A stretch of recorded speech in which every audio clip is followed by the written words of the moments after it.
నమస్కారం. మన ముట్లూరు గ్రామంలో, మన పత్తిపాడు నియోజకవర్గం ముట్లూరు గ్రామంలో ఈ మధ్య కాలంలో జరిగిన గొడవ సంఘటన ఏదైతే ఉందో ఆ విషయం మీద ఊళ్ళో ఉన్న పెద్దలతో, మన వాళ్ళతో మాట్లాడి అసలు జరిగిన సంఘటనలు ఏం జరిగింది, దీని మీద జరిగిన ఎక్కడ ఎవరిది గొడవైంది, ఏం పొరపాటు జరిగిన దాని మీద ఊర్లో పెద్దలతో మాట్లాడాము. మొన్న ఆదివారం రోజున గణేష్ అనే కుర్రోడు వేరే కమ్మ సామాజిక వర్గం సంబంధించిన వాళ్ళు ఎక్కడో నారాకోటకి వెళ్లే దారిలో చిన్న గొడవ అవుతే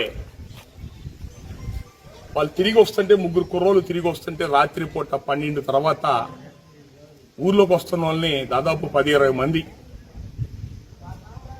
అటకాయించి దాదాపు గంటన్నర సీసీ కెమెరాల్లో వచ్చింది. దాదాపు అన్ని చోట్ల సర్క్యులేట్ అయింది సీసీ కెమెరాల ఇన్ఫర్మేషన్. గంటన్నర దాన్ని ఎట్లా ఉంటుందంటే ఎవరు లేరు, ఊర్లో అందరు నిద్రపోతున్నారు. ఆ పిల్లోడు తండ్రి ఎవరో చెప్తే వచ్చాడు, పిల్లోడు తండ్రి అక్క వచ్చారు. గంటన్నర ఊరంతా కొట్టుకుంటూ తిప్పుకుంటూ గంటన్నర అంటే ఎవరో ఇద్దరు మనుషుల మధ్య గొడవ అవుతే దాని వెంటనే తిరిగి ఆవేశంలో దెబ్బేస్తారంటే ఒక అర్థం ఉంటుంది. ఒక 20 మంది మనుషులు కలిసి, 10-15 మంది మనుషులు కలిసి ఊరంతా కొట్టుకుంటూ తిప్పుతూ ఈడ్చుకుంటూ, కుక్కని ఈడ్చుకుంటూ తిప్పి ఊరంతా తిప్పి కొట్టడం చేయటం, అదంతా సీసీ కెమెరా ఫుటేజ్ వచ్చినాయి, నాకు కూడా వచ్చినాయి అవి. ఆ తర్వాత గుంటూరు పోలీస్ స్టేషన్కి వచ్చి ఇంటికి వచ్చారు వాళ్ళు, దాని తాలూకు వాళ్ళు. అసలు నిజం ఏం జరిగింది అని చెప్పారు కనుక్కోవటానికే ముట్టూరు రావడం జరిగింది. ఇద్దరు కుర్రోల మధ్య బండ్లు తగిలి ఎదురు జరిగిన గొడవని వాళ్ళని రాత్రి అటకాయించి కొట్టడం, వాళ్ళు కొట్టారని రెండో రోజు ఉదయం వీళ్ళ ఆవేశంలో వాళ్ళని ఒక 2-3 మనుషులు ఎదురుపడితే దెబ్బేస్తే కేసులు పెట్టారు. ఆ కేసులు పెట్టిన దాంట్లో మెయిన్ రాత్రి కుర్రోని దగ్గరుండి కొట్టించిన ఆ కళ్యాణ్ అనే వ్యక్తి పేరు తప్పించేశారు. కళ్యాణ్ అనే వ్యక్తి ఒక 2 నెలల క్రితం కారబూడిపాడులో ఇట్లాగే అక్కడ 10 మంది మనుషుల్ని వెళ్తున్న దారికి అటకాయించి కొట్టారు మనుషుల్ని. కేసులు పెడితే వడ్డీ చెరుకు స్టేషన్లో కేసులు పెడితే సారీ చెప్పి రాజీ చేయించారు. ఇప్పుడు 3-4 సంఘటనలు అతని మీద, ఒకటి కాదు. అతని వెనకాల రాజకీయ నాయకులు, ప్రస్తుతం ప్రభుత్వ మనుషులు కాపాడుకొస్తున్నారు. మరి ఇది ఏం వ్యవస్థో అర్థం కావట్లా. ఇక్కడ దీన్ని కూడా, ఈ సంఘటన కూడా, ఇద్దరు కుర్రోలు జరిగిన గొడవని ఆడవాళ్లు భార్యాభర్తలు వెళ్తుంటే వాళ్ళు ఆపి కొట్టారు, వాళ్ళని ఇబ్బంది పెట్టారు, అటకాయించారు, అట్లా చేశారు ఇట్లా చేశారని చెప్పని కేసుని మొత్తం తారుమారు చేశారు. ఈ ఊర్లో ఈ సంవత్సరం 2 ఏళ్లలో ఎప్పుడైనా ఆడవాళ్ళు ఎవరైనా కదిలించే రికార్డు ఉందా? భార్యాభర్తలు ఎలా ఎవరైనా వెళ్తుంటే ఎవరైనా గొడవ చేయడం అలాంటి రికార్డులు ఎప్పుడైనా ఉన్నాయా? ఇప్పుడు కొత్తగా వచ్చింది అనమాట. ఆడవాళ్ళు కదిలించారు కాబట్టి ఆవేశంలో కొట్టారండి అని. ఆవేశంలో కొడితే 2 దెబ్బలు వేస్తారు కానీ గంటన్నర ఊరంతా కొట్టుకుంటూ తిప్పుతారు మనుషుల్ని. అది ఏ రకమైన నాగరికత సంస్కారం కిందకు వస్తుంది? అది కావాలని చేసే పనులు కదా.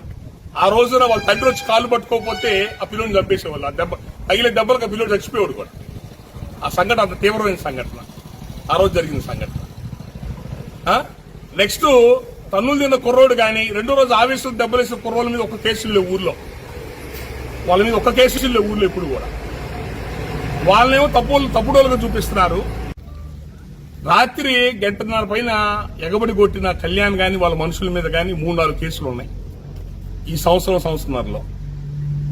కేసులు ఉన్న వాళ్ళేమో వాళ్ళు ఏదో ఆవేశంలో పొరపాటు చేశారని చూపిస్తున్నారు డిపార్ట్మెంట్ వాళ్ళు.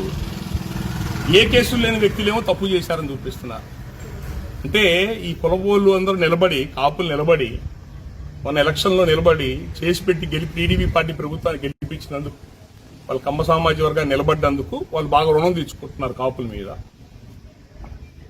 కొట్టడం, మనుషుల చేత కొట్టించడం, కేసులు పెట్టడం, తప్పుడు కేసులు పెట్టి ఇబ్బంది పెట్టడం, ఇవన్నీ చేయటం, ఇవన్నీ కూడా అందరం దాన్ని అబ్జర్వ్ చేస్తున్నాం, చూస్తున్నాం, గమనిస్తున్నాం జరుగుతున్నాయి. ఇవన్నీ కూడా రేపు ఖచ్చితంగా దీనికి మూల్యం ఉంటుంది. రేపు రాబోయే లోకల్ బాడీ ఎలక్షన్స్ ఏదో సందర్భంలో మూల్యం చెల్లించుకోవాల్సిందే వాళ్ళు. దీన్ని అధికారులు, ఎందుకంటే సీసీ ఫుటేజ్లు అన్నీ ఉన్నాయి, ఊరిని నోటితో చెప్తే కుదరదు, అన్ని సీసీ ఫుటేజ్ కెమెరాల్లో అన్ని రికార్డ్ అయినాయి. అధికారులు రాజకీయ నాయకుల వల్ల ఒత్తిడికి లొంగకుండా కేసులు నిష్పక్షపాతంగా, నిజాయితీగా కేసులు విచారణ జరిపి ఈ కుర్రోల్ని అన్యాయంగా కొట్టి ఇబ్బంది పెట్టిన ఆ కళ్యాణ్ వాళ్ళ మనుషుల మీద కఠినమైన చర్యలు తీసుకోవాలని చెప్పని మేము అధికారులను కోరుతున్నాం. ఇది వాళ్ళకు సరైన న్యాయం జరగకపోతే దీనికి ఖచ్చితంగా దీనికి అన్ని గ్రామాల్లో ఈ ఆల్రెడీ ఫేస్ చేస్తున్నాం టీడీపీతో చాలా మంది కమ్మ సామాజిక వర్గంతో.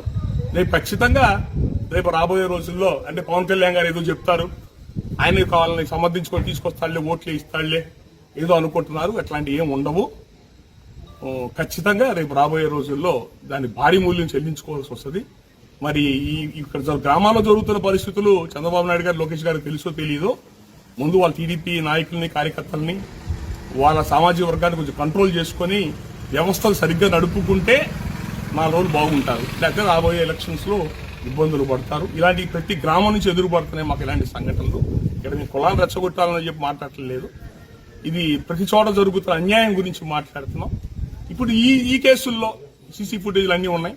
ఏదో ఆడవాళ్ళని గెలిచారు, నోటి మాటలు చెప్తే కుదరదు. రికార్డ్ ఎవిడెన్స్ ఉండాలి, ఎవిడెన్స్ చూపించాలి. ఈ కుర్రోడిని గంటన్నర రోడ్డు మీద ఈడ్చుకొట్టింది, అది కెమెరాలంతా రికార్డ్ అయ్యి ఉంది. వీటన్నిటి కూడా అధికారులు నిజాయితీగా విచారణ జరిపి దోషులను శిక్షించాలని కోరుతున్నారు.